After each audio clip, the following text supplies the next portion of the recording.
मुजफ्फरनगर में 10 फरवरी को प्रथम चरण में मतदान होना है। सभी राजनीतिक दलों ने चुनाव प्रचार में पूरी ताकत झोंक दी है। रुकाजी विधानसभा सीट से बहुजन समाज पार्टी प्रत्याशी सुरेंद्र पाल सिंह ने गांव बड़गली में घर घर जाकर प्रचार किया और अपने लिए वोट करने की अपील की। इस दौरान उनका जगह जगह माल्यार्पण कर स्वागत भी किया गया।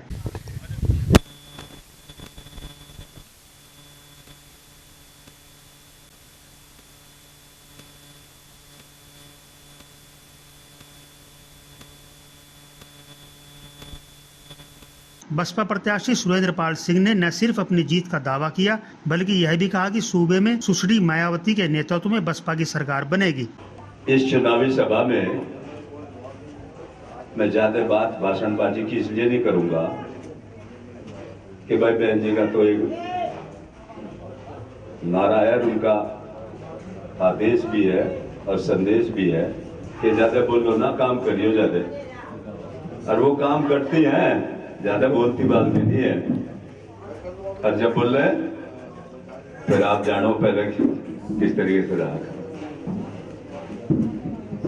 बाबा साहब अम्बेडकर ने हमें ये जो जीने का अधिकार दिया और इसके साथ ये वोट का अधिकार दिया।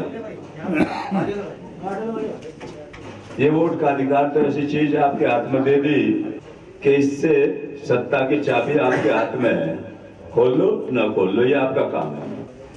मान्यवर काशीराम जी के बताए रास्ते पर बनी बहुजन समाज पार्टी के पक्ष में आप लोग देते हैं तो बहन कुमारी मायावती जी, जिनकी सत्ता आपने देखी है, वो मुख्यमंत्री बने।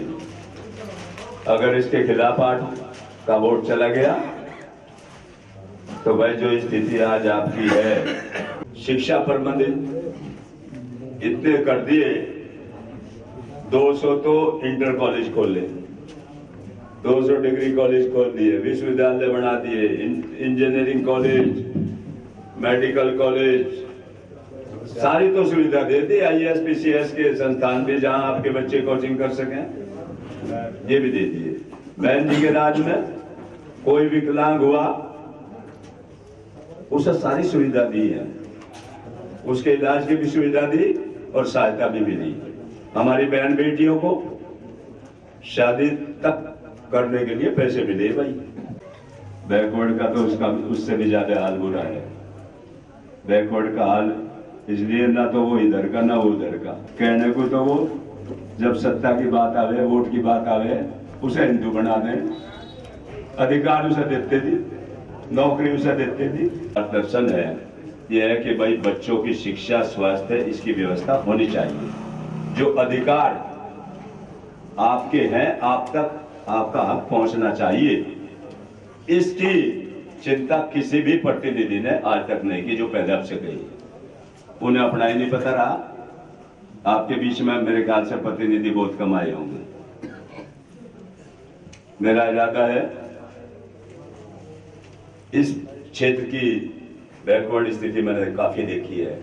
माताओं बहनों को रोते देखा है। मकान उनके पास जो बहन जी के शासन में मिल गए, अब तो मैं रोई रही उसे याद कर देखा कि अब तो हमें कुछ मिल ही नहीं रहा।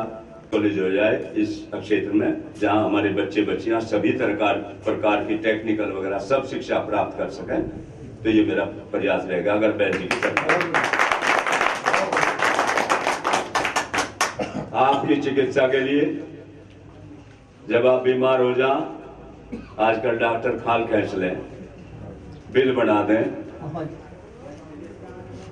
भाई मेरा ये भी प्रयास रहेगा, सत्ता बहन जी की आती है तो इस जिले में या इस कॉन्स्टिट्यूएंसी से जहां मुझे बहन जी ने नुमाइंदा बना के भेजा, आशीर्वाद देकर आपका प्यार मिले, तो उससे अगर मुझे आप चुनते हैं तो बहन जी 5वीं बार मुख्यमंत्री इस प्रदेश की बनने जा रही है।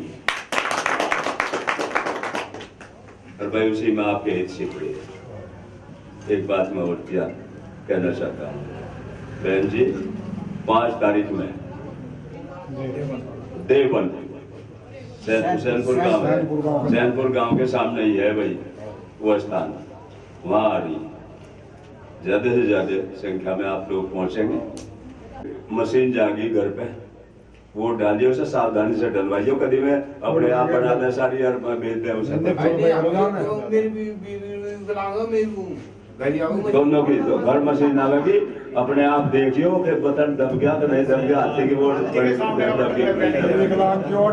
गया। तो जो बहन जी ने हमारी सुरेंद्र मेनवाल जी को जो आशीर्वाद देकर भेजा है हमारे बीच, तो हम सुरेंद्र मेनवाल जी को नहीं जानते, हम तो बहन जी को और चुनाव चिन्ह हाथी पर वोट। सभी लोग, बहुत लोग कहते थे भाई ये तो भीम आर्मी वोट काट लगी, जो फलाना काट लगा, तो यहाँ तो बहन जी के नाम पर वोट है। और वही पूरी जो वोट है उससे भी ज़्यादा वोट लोग 10 तारीख को वोट करेंगे और सुरेंद्र मेनवाल जी को यहाँ से जिताएगा, बहन जी की झोली में भेज देंगे। और 2022 में बहन जी मुख्यमंत्री बनेगी 5वीं बार। ना जी कुछ नहीं, सब भीम आर्मी वाले हमारे साथ घूम रहे सब लोग, तो उन्होंने सबने कह दिया भाई हम तो बहन जी को वोट करेंगे। जो उपकार बावरा बड़े बड़े जो यहाँ में थे समान, वे सब पार्टी ज्वाइन कर सब में लारा घूम रहे हैं और वो सुरेंद्र मेनवाल जी की वर्करी कर रहे हैं और वे वोट दिवाने का देने का काम करेंगे।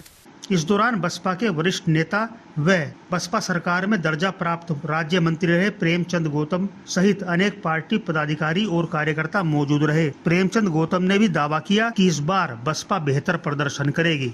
आज जैसे बहन जी ने 2007 में चुनाव लड़ा था, उसी तर्ज पर, उसी सोशल इंजीनियरिंग पर बहुजन समाज पार्टी फिर उत्तर प्रदेश के अंदर चुनाव लड़ रही है।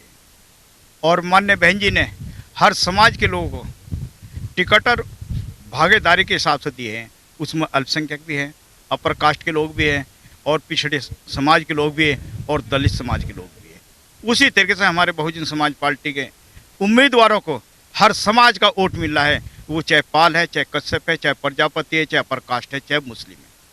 हर समाज के लोग उनको वोट दे करके बड़ी तादाद में जीतने का काम करेंगे। ऐसा कुछ नहीं है, बिल्कुल वो सरासर गलत है। समाजवादी के लिए गुमराह करते हैं और गुमराह करने का काम उनका है, वो गुमराह करते हैं। बहुजन समाज पार्टी के माननीय बहन जी अध्यक्ष है, राष्ट्रीय अध्यक्ष है, वो कभी भी बीजेपी को समर्थन नहीं देगी, किसी भी सूरत में नहीं देगी। 2022 में पूर्ण तरीके से अपनी सरकार बनाएंगे। और रही क्षेत्र की बात बताना चाहता हूँ। जैसे आपने मेरे से सवाल किया मुस्लिम समाज के लोग, वास्तव में कहते हैं कुछ लोग हमारे मुस्लिम समाज के लोग ये पूरा एहसास करा रहे हैं, जो बीजेपी को अंदर खाने भी और बाहर भी वो समर्थन करते थे, और वो क्षेत्र में आरएलडी के चुनाव पर सदस्यता समाजवादी के है, उनके आरएलडी के चुनाव चिन्ह पर वो चुनाव लड़ रहे हैं। मुस्लिम समाज के लोग के अंदर टीस है, वो तय कर बैठे हैं कि इसने 100% समाजवादी को के बजाय वो बीजेपी को पूरा समर्थन देने का काम किया था। हम आरएलडी के और जो गठबंधन के आदमी को चुनाव चिन्ह पर नहीं देंगे, और बहुजन समाज पार्टी के 100% वोट मिलेगी। मुस्लिम समाज की बड़ी तादाद मिलने जा रही है, चाहे वो कश्यप है, चाहे पाल है, चाहे प्रजापति है, चाहे परकास्ट है, चाहे जाट है, मुस्लिम है, गुज्जर। बहुजन समाज पार्टी का उम्मीदवार सुरेंद्र मेनवाल जी है, बहन जी के आशीर्वाद से भारी मतों से जीत कर जाएगा। और रही मुजफ्फरनगर के बाद कई सीटें हम लेकर जा रहे हैं, सीटें लेकर जा रहे हैं, वो चाहे मीरापुर के हो, चाहे वो चरथावल के हो, चाहे वो खतौली के हो, चाहे वो बुढ़ाना की हो, चाहे मुजफ्फरनगर के हो। हर सीट पर हमारी सीधे बीजेपी से फाइट है, किसी से और फाइट नहीं है। जय भीम, जय भारत।